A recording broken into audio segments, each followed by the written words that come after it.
C'est en direct de ma chaîne à bois que je vous parle en cette magnifique, bien que friscounette journée du lendemain de la Saint-Patrick.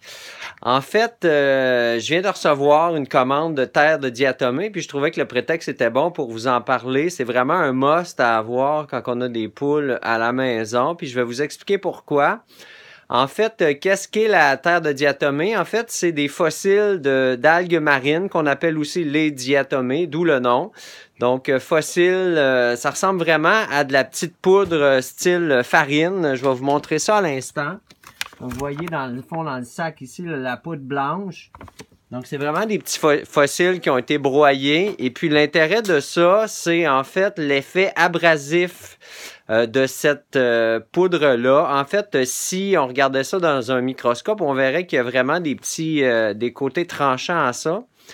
Donc l'effet de ça, c'est pour les parasites qui peuvent être à l'extérieur de la poule. Quand ils sont en contact avec ça, ça peut percer leur coquille et puis ils vont se déshydrater puis ils vont mourir. Puis les œufs des parasites aussi qui peuvent être dans le plumage des poules, mais ça va faire le même effet. Et puis, l'effet intéressant aussi, c'est que c'est pas juste externe, ça peut être interne aussi. La poule peut en manger. Et puis, à ce moment-là, ça peut réduire les vers puis les autres parasites qui vont être à l'intérieur de son système digestif. Donc, c'est vraiment un outil qui est intéressant à avoir. Pour bénéficier des bienfaits de ça, on va en saupoudrer dans le fond du poulailler. On va en mettre partout, là. À tous les fois, moi, que je change la ripe de copeaux de bois, ben, j'en mets un peu partout dans la ripe. Dans les pondoirs aussi, parce que c'est intéressant, la poule va se nettoyer dans ce mélange-là, mais aussi ça peut empêcher le développement de colonies de parasites, par exemple, dans les coins du poulailler. Donc, c'est vraiment intéressant d'en mettre partout. Puis aussi, bon, je vous ai parlé, c'est curatif, mais aussi ça peut être, non, je vous ai dit que ça peut être préventif, mais ça peut être curatif aussi, dans ce sens où si vous voyez que vos poules ont plusieurs parasites dans leur plumage, on peut faire un traitement à ce moment-là, enduire la poule de cette poudre-là. Par contre, il faut faire attention étant donné l'effet abrasif.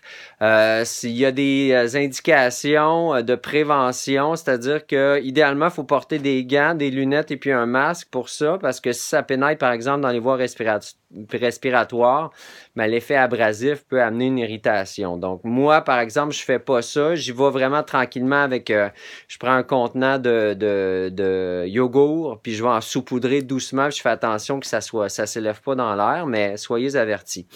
Puis, étant donné que la poule va en manger de ça, qu'on veut qu'elle en mange, ça prend vraiment le grade alimentaire de la terre de diatomée. Je vais vous montrer là, sur le sac que j'ai acheté, c'est écrit en anglais seulement. Donc, on voit ici food grade. Donc, c'est hyper important de retrouver ça sur la terre de diatomée qu'on va acheter. Parce que sinon, ça peut être toxique pour la poule. On veut sûrement pas ça.